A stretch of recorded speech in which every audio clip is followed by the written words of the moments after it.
ایک ایسی دنیا جہاں 6 فٹ اونچی مکڑی، 62 فٹ لمبا سانپ اور انسانوں کو کھانے والا درخت موجود ہے۔ گھنے جنگل کے اندر چھپی ایسی حیران کن مخلوقات جن کے بارے میں آپ تصور بھی نہیں کر سکتے۔ اس جگہ ایسا کیا ہے کہ ہزاروں لوگ وہاں چلے تو جاتے ہیں لیکن لوٹ کر واپس نہیں آتے؟ یہ کوئی داستان یا پھر پریوں کے دیس کی باتیں نہیں، بلکہ 100% حقیقت پر مبنی ہے۔ یہ ویڈیو دنیا کے سب سے وسیع اور گھنے جنگل ایمیزون کے بارے میں ہے۔ آپ حضرات سے گزارش ہے کہ ہماری ویڈیو کو آخر تک ضرور دیکھیے گا، اور اگر چینل پر نئے ہیں تو چینل کو سبسکرائب کر کے بیل آئیکن پریس کر دیں تاکہ نئی آنے والی انٹرسٹنگ ویڈیو سب سے پہلے آپ تک پہنچ سکیں۔ اگر ایریا کے حساب سے بات کی جائے تو ایمیزون رین فوریسٹ 55 لاکھ اسکوائر کلومیٹر کے ایریا پر پھیلا ہوا ہے، یعنی یہ جنگل اتنا بڑا ہے کہ اس کے اندر پورے یونائٹڈ کنگڈم جیسے 23 ملک فٹ آ سکتے ہیں۔ جنوبی امریکہ میں پھیلے اس بڑے اور وسیع جنگل جسے ایمیزون کہتے ہیں ایک برساتی جنگل ہے۔ یہ دنیا کا سب سے بڑا جنگل ہے۔ یہ دریائے ایمیزون اور اس کے معاون دریاؤں کے گرد پھیلا ہوا ہے۔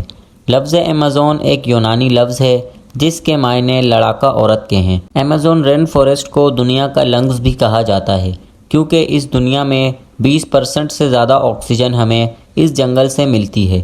ایکسپرٹس کے مطابق اس جنگل میں 1300 اقسام کے پرندے، 40,000 اقسام کے پیڑ پودے اور 3,000 اقسام کی مچھلیوں کے علاوہ 403 قسم کے میملز اور 2 سے 5 ملین اقسام کے کیڑے مکوڑے پائے جاتے ہیں۔ اس جنگل کی سب سے دلچسپ بات یہ ہے کہ اس میں 400 سے 500 قبیلوں کا بسیرا ہے۔ ان میں سے 50 سے زائد قبیلے ایسے ہیں جن کا باہر کی دنیا سے کوئی رابطہ نہیں ہے۔ یہ لوگ آج بھی قدیم طرز زندگی گزارتے ہیں، تیر کمان سے مچھلیوں کا شکار کرتے ہیں اور بندروں کو اپنی غذائیں بناتے ہیں۔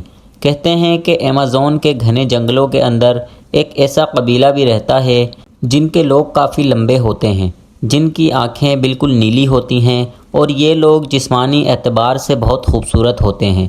ایمیزون کی زرخیز آب و ہوا میں عجیب و غریب قسم کے جانور پائے جاتے ہیں۔ ایمیزون کی مکڑیاں اتنی بڑی ہوتی ہیں کہ یہ پرندے پکڑ لیتی ہیں۔ اس کے علاوہ ان جنگلات میں سب سے بڑی تتلیاں اور دنیا کے آدھے اقسام کے پرندے پائے جاتے ہیں۔ ایمیزون کو حیرت انگیز اور خوفناک مخلوقات کا گھر بھی کہا جاتا ہے، جس میں الیکٹرک ایل، خونی جانور، زہریلے مینڈک اور سانپ شامل ہیں۔ ان سانپوں میں ایک اہم نام ایناکونڈا کا ہے۔ ایناکونڈا سانپ ایمیزون کے جنگلوں میں پایا جانے والا دنیا کا سب سے بڑا سانپ ہے۔ اس کی لمبائی 5 سے 6 میٹر ہوتی ہے۔ ماہرین کا یہ بھی ماننا ہے کہ اس جنگل میں اتنے بڑے ایناکونڈا آج بھی موجود ہیں جو انسان کو نگل سکتے ہیں، لیکن یہ تعداد میں بہت کم ہیں اور یہ بالکل گھنے جنگلوں میں رہتے ہیں۔ ایک ریسرچر نے ایمیزون میں ریسرچ کے دوران سن 1902 میں 62 فٹ لمبے ایناکونڈا کو دیکھنے اور گولی مارنے کا دعویٰ کیا تھا۔ ان کی پوری زندگی ایمیزون میں ریسرچ کرتے ہوئے گزری، لہٰذا انہوں نے اس جنگل میں بہت سارے پراسرار جانوروں اور چیزوں کے متعلق بتایا ہے۔ اس جنگل میں ہر سال ہزاروں لوگ گم ہو جاتے ہیں جو کبھی لوٹ کر نہیں آتے۔ کچھ لوگ جو جنگل میں گم ہونے کے بعد واپس آتے ہیں وہ ایسی کہانیاں سناتے ہیں جنہیں سن کر لوگ حیران رہ جاتے ہیں۔ لوگوں کا کہنا ہے کہ ایمیزون میں آدم خور پیڑ موجود ہیں جو انسانوں کو اپنا شکار بنا لیتے ہیں۔ ایمیزون میں ماری کوکسی کو دیکھے جانے کے قصے بھی بہت مشہور ہیں۔ دراصل ماری کوکسی آدھی انسان اور آدھی جانور جیسی مخلوق ہے جو آدم خور ہوتے ہیں، اور ان کی لمبائی 12 فٹ ہوتی ہے۔ یہ کافی مضبوط اور دیو ہیکل ہوتے ہیں۔ کہتے ہیں کہ جب برٹش ماہرین ایمیزون کے جنگلوں کو میپنگ کر رہے تھے تو ان کا سامنا ماری کوکسی سے ہوا تھا۔ ماہرین نے بتایا کہ یہ لوگ ایمیزون کے نارتھ میں رہتے ہیں۔ جب ماہرین کی ٹیم ان کی تلاش میں وہاں پہنچی تو انہوں نے ان پر حملہ کر دیا، لہٰذا جب انہوں نے زمین پر گولیاں چلائیں تو وہ وہاں سے ڈر کر بھاگ گئے۔ پیسیفوسٹ جنہوں نے 62 فٹ لمبا ایناکونڈا دیکھنے کا دعویٰ کیا تھا، ان کا ماننا تھا کہ ایمیزون کے جنگل میں کہیں ایک قدیم شہر چھپا ہوا ہے جس کے گھر چاندی اور سونے کے بنے ہوئے ہیں۔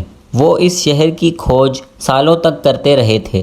اس کھوج کے دوران وہ کئی قبیلوں سے ملے اور کئی مخلوقات کو بھی دیکھا تھا۔